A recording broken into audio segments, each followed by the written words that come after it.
Imagine injecting a synthetic cross-linked gel into the most sensitive, densely innervated skin on your entire body. Right, which is exactly what we're talking about with outer genital skin. Yeah. And if you get an aesthetic or like a restorative procedure wrong in that area, the consequences aren't just a little cosmetic swelling. No, absolutely not. I mean, they're catastrophic. So before a needle containing a soft tissue dermal filler ever even gets close to human tissue, that gel has to survive, this brutal microscopic gauntlet just to prove it belongs there. It's arguably the most rigorous gauntlet in modern medical science, honestly. Really? Yeah, because, well, for a long time, the way we figured out if a material was safe for the human body was entirely reactive. Like, wait and see what happens. Exactly. You put it in, you wait to see if the patient develops a massive inflammatory response, and then you adjust. Wow. But with intimate injectables, specifically hyaluronic acid or HA fillers, used for things like labia majora augmentation trial and error, is entirely off the table. Which is exactly our mission for this deep dive. We are taking you behind the curtain of modern tissue engineering today. Yeah, to answer a very specific question, right? Exactly. What specific laboratory testing parameters verify the biocompatibility of these HA fillers in outer genital skin? It's such a fascinating matrix of tests. It really is. And to figure out how this gauntlet actually works, we've pulled an incredible stack of sources for you to look at. We've got a lot of ground to cover. Oh, yeah. We are looking at the 2026 Global Regulatory Map for Dermal Fillers just to understand the legal guardrails. Right. We've got validation studies on 3D hewn tissue models, specifically the epivaginal models engineered by Mattek and Sartorius. Those are incredible. They really are. And we're rounding all that out with preclinical integration research from the journal Frontiers, plus clinical insights from the Women's Health Clinic. It's a really comprehensive stack. And, I mean, it paints a picture of a scientific landscape that is completely transformed over the last decade. But to understand how a filler interacts with something as sensitive as intimate human tissue, you first have to grasp the sheer regulatory gravity of what we're dealing with. Right, because I think a lot of people listening might assume these HA fillers are just, I don't know, thick cosmetic gels. Yeah, like they're governed by the same rules as a heavy lotion you'd buy at a pharmacy or something. Exactly.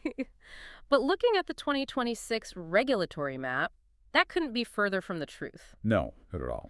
Across all major global markets, injectable dermal fillers are classified as high-risk medical devices. They're heavily restricted. Right.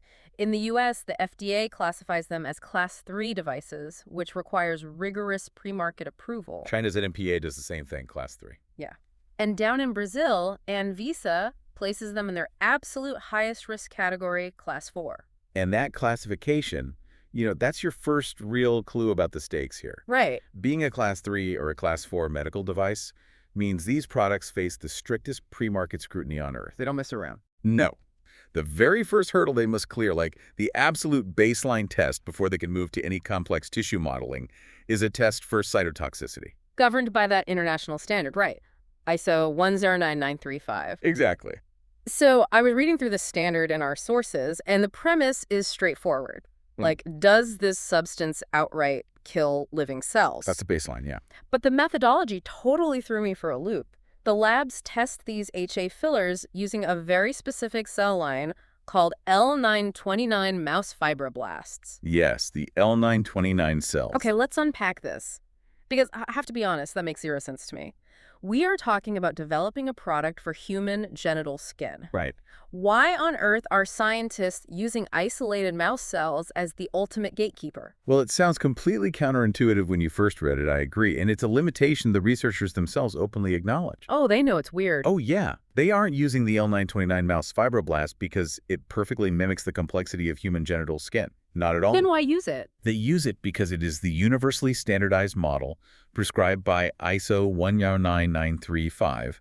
It's basically the international yardstick. So it's about having like a historical baseline to compare against. Precisely.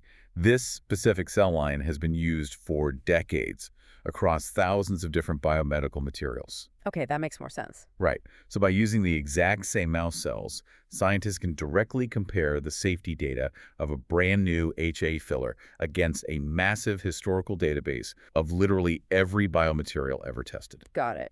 And the standard demands that when the filler extract is introduced to these cells, their viability must remain above 70%, right? Yes, 70% is the hard cutoff. And the comparative studies in our stack show that high-quality HA fillers easily clear that bar, maintaining over 85% viability, with some even hovering around 99%. Which is exactly what you want to see, because if a new filler is cytotoxic to these highly sensitive mouse cells, if viability drops below that 70% threshold, the process stops. Just game over right there. Yeah. Immediately disqualified.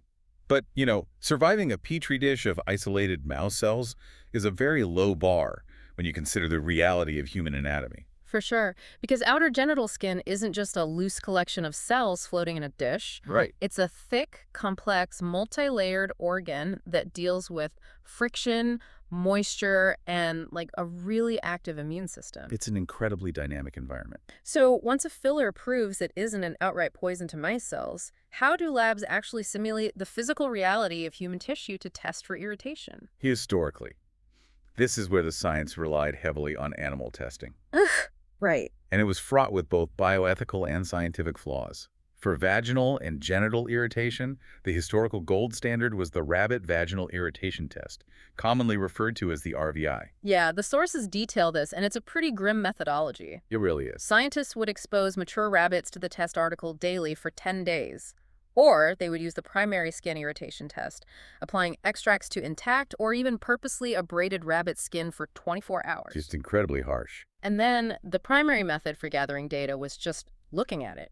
They would calculate a primary irritation index by visually scoring erythema, which is redness, and edema, which is swelling. They were basically looking for macroscopic, visible damage with the naked eye, ulceration, vascular congestion, leukocyte infiltration. Just literally eyeballing it. Exactly. But visual scoring is inherently subjective. I mean, one scientist's moderate redness is another scientist's severe redness. Right. It's just an opinion at that point. And more importantly, rabbit tissue fundamentally differs from human tissue in its permeability and immunological responses. Which is why this next shift in the research is so important, especially for anyone listening who has ever had, an unexpected burning allergic reaction to a new cosmetic or lotion. Oh, absolutely. Animal testing routinely missed things. So the updated standard ISO 10993-23 has shifted away from rabbits entirely. Thankfully. Today, they use reconstructed human epidermis, or RHE, and 3D mucosal models like epivaginal and skynethic HVE. They are literally growing 3D human tissue in the laboratory. It's amazing technology. It really is. But I do have a question about the anatomy here. Sure. If the epivaginal model is engineered to replicate the internal vaginal canal, the mucosa, does testing a filler on that model actually give us accurate safety data for the outer genital skin, like the labia majora? This raises an important question, because you're hitting on one of the most critical debates in tissue engineering right now. Oh, really? Yeah. To understand why they do this, you have to picture the genital region not as distinctly bordered zones, but as a continuous biological landscape. Okay, I'm picturing it. Outer genital skin, like the labia majora, and the internal mucous membranes seamlessly transition into one another. The keratinized skin on the outside gradually thins out, loses its tough keratin layer, and becomes the non-keratinized mucosal tissue on the inside. Ah, so it's not a hard border, it's a gradient. Exactly. It's a gradient. And because an injectable filler could theoretically migrate slightly, or its breakdown products could affect the surrounding environment, labs refuse to use just one model. So they use both. Right. They test the filler on both the RHE models, which mimic the tougher outer skin, and the epivaginal mucosal models, which mimic the highly permeable internal tissue. That makes a lot of sense. By testing on both ends of that anatomical gradient, they establish a massive margin of safety for the whole area. And the validation studies from Madtech and Sartorius prove that these 3D human models are actually vastly superior to the old animal tests. The data there is pretty shocking. It is. They ran a known chemical irritant called nonoxynol 9 through the old rabbit test, and the results were just unbelievably bad. Yeah, the rabbits didn't react like humans do. Right. In 3 independent animal studies, the rabbits only showed signs of irritation 25 to 30% of the time. So the rabbit test essentially gave a known toxin a free pass 70% of the time. Which is terrifying. But when researchers applied that exact same known irritant to the 3D human epivaginal tissue, the lab-grown cells caught it immediately. Every single time. It was flagged as a severe irritant with highly reproducible accuracy across multiple different human tissue donors. It's a massive win for both bioethics and accuracy. Absolutely. But this brings us to the actual mechanisms of the test. If scientists are no longer just staring at a rabbit's skin to guess how red it is, how are the machines actually quantifying the word irritation in a piece of lab-grown tissue? It's all highly automated now. Right. The sources break this down into the big three 3D testing parameters, and the biology behind them is fascinating. Let's look at parameter number 1, the MTT assay. The viability test. Yeah, the literature says this measures tissue viability on a cellular metabolic level with a 50% drop, meaning the filler is an irritant. But how does a machine actually measure metabolism in a petri dish? This is where the chemistry gets really elegant. MTT is actually a yellow, water-soluble dye. Okay. When you introduce this yellow dye to living, healthy cells, the active mitochondria inside those cells consume it. Like they eat it. Well, through a metabolic reaction, yeah. Yeah. The mitochondria convert that yellow dye into insoluble purple crystals known as formazan. Dead cells, or severely damaged cells with failing mitochondria, cannot perform this conversion. So the machine is literally just measuring color. Precisely. The more vibrant purple the dish turns, the healthier and more metabolically active the tissue is. Yeah. If the HA filler damages the cells, they stop eating the dye, the dish stays yellow, and the machine flags it as a failure. Exactly. It's a highly objective, quantifiable metric for cellular survival. But as we know, mere survival isn't enough. Right, you need them to function. Right. You can have tissue that is technically alive, turning the dye purple, but severely structurally compromised. Which leads us to parameter number 2, TEER, or transepithelial electrical resistance. Here's where it gets really interesting, because the TEER measurement is brilliant. Let's visualize the surface of this 3D human tissue as like a microscopic security fence. I love that analogy. Thanks. So in healthy tissue, all the cells are bound tightly to one another, holding hands, essentially forming what are called tight junctions. Yeah. This creates a solid barrier to protect the body from the outside world. TEER measures the physical integrity of that cellular fence. Using electricity. Exactly. The machines run a very small electrical current across the top of the tissue.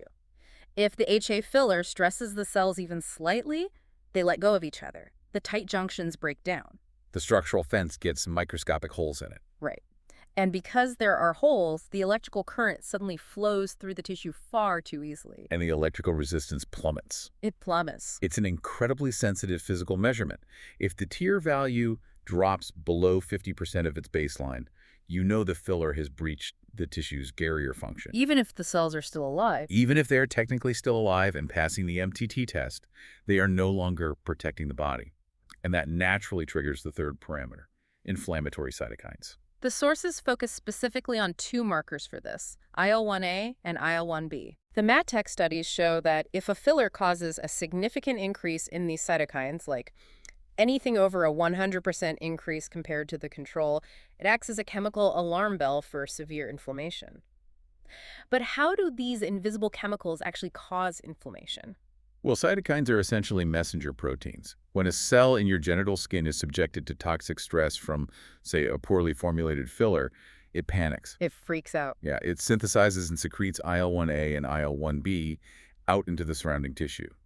Those proteins act as a localized distress beacon, calling your immune system, specifically white blood cells, to swarm the area. Ah. And that swarming is what you experience as painful swelling, heat, and redness. So by measuring the sheer volume of these distress beacons in the lab-grown tissue, scientists can predict the inflammation before a single white blood cell is ever involved. What's fascinating here is how these tests interlock. The big 3 parameters form an inescapable net. Like you can't fake your way through it. Exactly.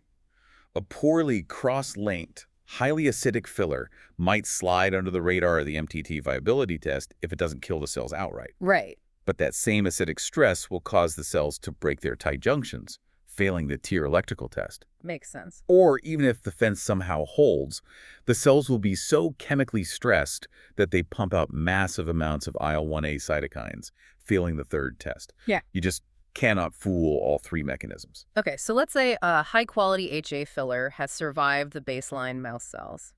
It has turned the MTT dye purple, maintained the TEER electrical fence, and kept the cytokine alarms quiet in 3D human tissue. Right, it passed the first phase. That tells us it's safe for the first 48 hours. But we are talking about an implant. A dermal filler is injected into the labia majora and is designed to sit inside that tissue for months, sometimes over a year. Yes, it's long-term. How does a laboratory verify that the human body won't slowly reject this implant over the long term? Well, short-term cell survival and long-term tissue integration are two completely different scientific disciplines. Because hyaluronic acid is naturally found in the human body, the ultimate goal isn't for this synthetic filler to just sit there like an inert rock. You want it to blend The in. goal is for it to quietly integrate into the tissue architecture Yeah. and then gradually degrade safely. Right. So to monitor this long-term behavior, the integration research from Frontiers shows that labs rely on in vivo rodent models, specifically Sprague Dawley rats or nude mice. Right back to the animal models, but for integration this time. Yeah. They inject the filler subcutaneously, just like a clinical procedure, and then they wait. They evaluate the injection site at 4 weeks, 8 weeks, and 12 weeks.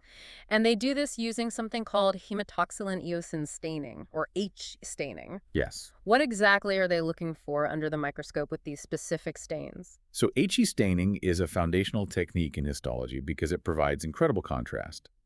Hematoxylin is a dark blue dye that specifically binds to the nuclei of cells. Eosin is a pink dye that binds to proteins and the cytoplasm. Yeah. By slicing the tissue incredibly thin and applying these dyes, scientists can see a vivid, color-coded map of the cellular neighborhood. Oh, that's really cool. So at 4 weeks, looking at that blue and pink map, they expect to see the filler gel mostly intact. Right. By 8 weeks, it should begin to degrade, breaking down and naturally penetrating the surrounding tissue spaces. And then by 12 weeks, the vast majority of the gel should be degraded with no evident residual pools. Exactly. But while they track that degradation timeline, they are actively hunting for microscopic red flags. Like what?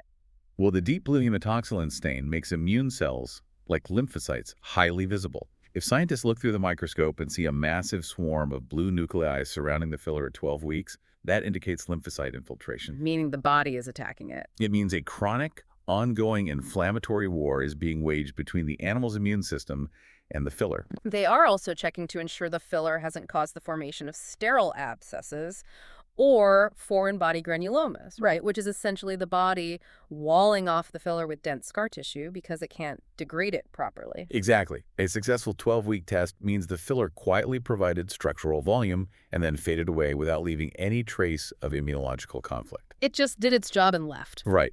But alongside this cellular integration, the labs also have to consider the gross physical behavior of the material, Yeah. specifically its swelling degree. Oh, right. Because think about what hyaluronic acid actually is. It acts like a microscopic sponge.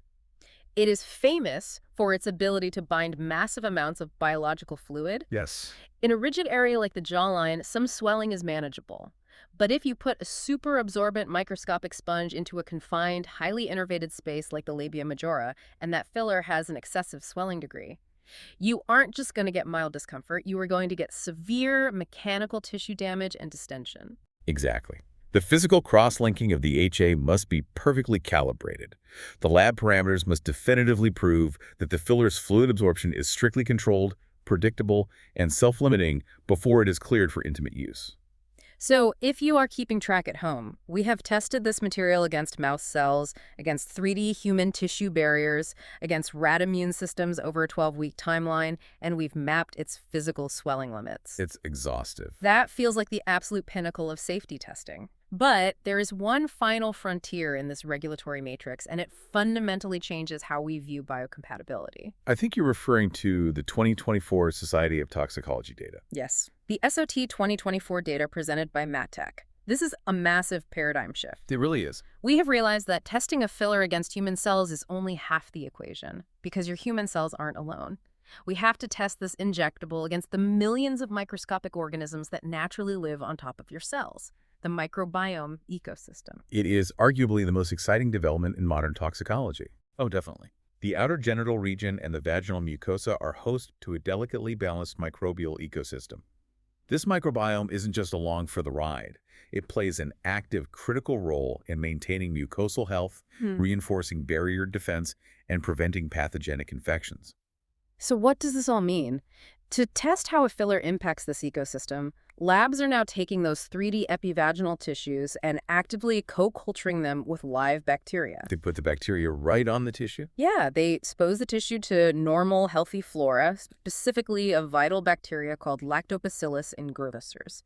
Then they introduce the HA filler to see how the human tissue, the synthetic gel, and the healthy bacteria all interact over a 48-hour period. And to ensure comprehensive data, they also run parallel tests introducing dysbiosis-causing bacteria, like Gardnerella vaginalis, which is heavily associated with bacterial vaginosis. Right. The fundamental question is, does the introduction of this foreign filler disrupt the local ecosystem or give the harmful bacteria an unfair advantage? The best way to visualize this is to think of the human cells as a house and the lactobacillus as the neighborhood watch. That's a great way to put it. The HA filler might pass the MTT and tear tests, meaning it doesn't burn the house down.